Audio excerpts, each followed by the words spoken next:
with me, had up at post. Had to hit my old town and duck the news.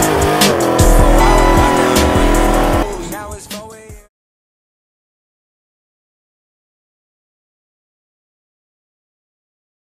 Alright, what's up, Dream Chasers? Kevin Van Voris here for a different video for you guys today. So today is April 1st. No, this isn't an April Fool's joke or anything like that. Some of you probably don't even care, but I figured it's Monday. I used to do those, we do those motivational Mondays sometimes. So, yesterday, a person that I really look up to, was shot and killed, man. So, Nipsey Hussle was shot and killed yesterday. He got shot 6 times right in front of his clothing store. And, it's terrible, man. Like, I didn't know him. I never met him. Last time I was in California, I was actually planning to go to his store and go buy some merch just because I really like the message that he tells to the younger generation, or even just people his own age. He was 33. He's a young dude. You know, I'm 30. And, you know, I started listening to Nipsey Hussle. Well, let's see. So I'm 31. So I've probably been listening to him for about 11, maybe 12 years. And he was just a real inspirational, motivational person. He just said some really good shit. And I don't look up to a lot of people because nowadays it's hard, man. A lot of people are fake as fuck. I used to look up to a lot of athletes in school and be like, oh man, I want to be like a professional athlete when I grow up. And then to find out that most of them use steroids and cheat and do all this other bullshit, I really stopped looking up to athletes. I really did. Lance Armstrong was like a one for me that I was like, motherfucker, like his whole legacy is just trash because he used steroids, which I'm not against steroids, but I am against people lying and saying that they're not using performance enhancing drugs. But that's another topic for another time. But anyways, so I started listening. So it's funny, the way that I started listening to Nipsey Hussle, and a lot of you guys, you know, you'll never know my whole story, which is fine. But I moved out to California. I moved back to California when I think I was 19 or 20, maybe 19. Maybe 20. I can't remember. And I lived in a really shitty part of Long Beach.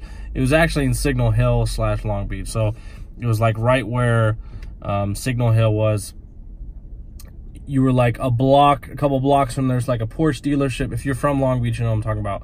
There's a Porsche dealership like down the street, and then a couple blocks that way. It's just it's a really shitty area.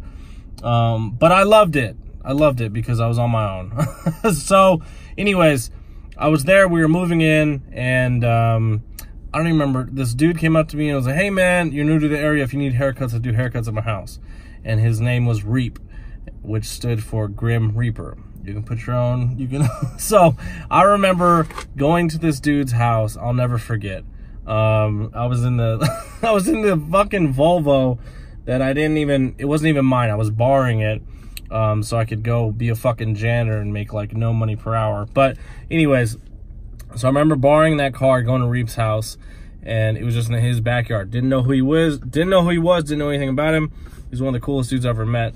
Hopefully he's still around. I don't know though. But anyways, so he was a Crip or whatever, and so I was in his backyard getting a haircut, and he was playing I'll never forget. It was one of Nipsey Hussle. It was on his Nipsey Hussle Bullets Ain't Got No Names Volume 2. And I remember he played the first song, and I was like, who is this? And he's like, oh, he's a West Coast dude. He's up and coming. He rolls with the 60s, and which is a gang in in California. They're a Crip gang. And anyways, so I was listening to it, and he's like, you want to burn you a CD? This is how old it was. You want to burn you a CD? I was like, fuck yeah. And I remember I played that CD all the time. Literally, that's all I listened to. And he soon became one of my favorite rap artists. And to watch him transform from what he was into what he is now, or what he was, I guess now, was crazy. He was really getting into motivating kids and trying to get them out of gangs and all this other stuff. And you can type up Nipsey Hussle motivational stuff on YouTube and you'll find tons of stuff. But it just sucks because, you know, have somebody gun you down in front of your own fucking store, that's crazy to me. It just sucks, man, because he was literally, he just did like a whole GQ video with his girlfriend, Lauren London, like a couple days before he got killed. A couple days before he got killed, he did a motivational speech, I think on one of the radio stations.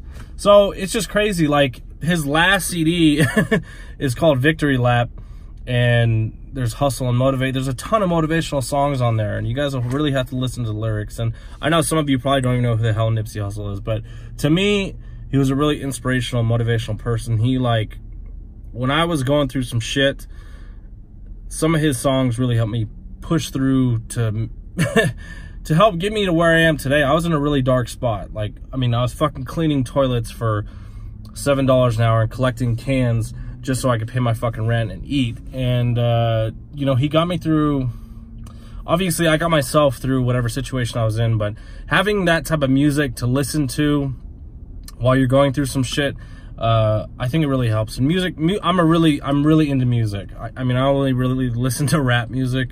Everybody who knows me, knows that's all I listen to. So it just sucks because it's someone that I really looked up to. And the other thing that kind of hit home with me was like, he was shot 6 times or whatever. You know, one of my best friends, someone that he was like a brother to me. I remember, so we moved from California to Colorado when I was 16, and a couple months later in July, one of my best friends was shot and killed. Like, dudes, he was literally walking home, he's like right in front of his house, and dudes just rolled up on him and shot him I don't know how many times. So that it hit home with me that way too. And it sucks because, like, you know, people who come from a bad area, it's like you can never leave that life. No matter how much good you try and do, no matter how many kids you try and inspire, it's like that shit just follows you everywhere. And it sucks because that's why people who come from the hood never go back. And him, he bought that whole complex, like where his clothing store is. He was gonna do like a barbershop and a food place, a bunch of other shit, and really try and help his community. And it sucks that somebody in his own community literally gunned him down and shot him in the fucking head. And that's crazy to me. He, like, I think minutes before, he was taking a picture with this little tiny girl. She was like, had to be 3, 4, 5 years old. And like, it's crazy to me. So I felt obligated. I need to make a video. It was somebody, he's just somebody who I really looked up to. You know, at the gym today, all I played was Nipsey Hussle. And literally the day before he fucking got shot and killed, Saturday, like, I was working on my patio, and I put on my story like a music video of Nipsey Hussle. It's just crazy. I don't know. It sucks, man, to see somebody who you look up to not be there anymore. So, and again, I don't know him, right? I never met him, never talked to him, but it was just somebody that I looked up to. And I don't know, it just sucks, man. You know, you guys can look, I'm not going to get into like any of the conspiracy shit or anything like that. I just wanted to make a video because, you know, he was somebody that I really looked up to. And there's not very many people I look up to, but he was one of them. Just because, like, he came from nothing, turned himself into something, and tried to use all that into a positive thing. And tell kids, don't be in gangs. Just because you're fucking from the hood doesn't mean you have to be a part of it. You know what I mean? You don't have to be in gangs and shit. That shit's not cool. Like, I didn't grow up in the greatest of areas. Being in a gang is not fucking cool. None of that shit's cool. Getting shot and killed in front of your own business is not fucking cool. You know what I mean? And it just sucks to me, you know, that you see somebody you look up to and it's just not gonna make any more music to help inspire people. So it is what it is, man. It's terrible. And again, it really hit home with me just because one of my best friends, who was like a brother to me, got shot and killed. And it's terrible, man. It really is. And being in a gang and shit is not cool. You know, being rappers and shit, some of them make it cool. This shit ain't cool. This shit is not cool. Going to funerals and shit, seeing people and best friends and shit get killed, this shit is not cool, trust me.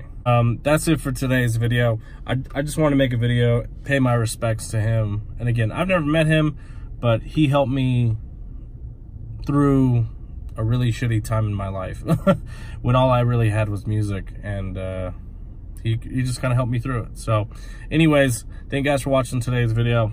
If Nipsey Hussle inspired you, let me know, man. Comment below. So RIP to one of the greatest, and just remember, the marathon continues. So that was one thing that he always pushed. Life is a marathon, not a sprint. So, and speaking of that, Pipe it up for that. so they're playing on Hip Hop XL Nation on Sirius. It's just like straight Nipsey Hussle song. So anyways, I'm out of here. Thank you guys for watching today's video. I'm out this bitch.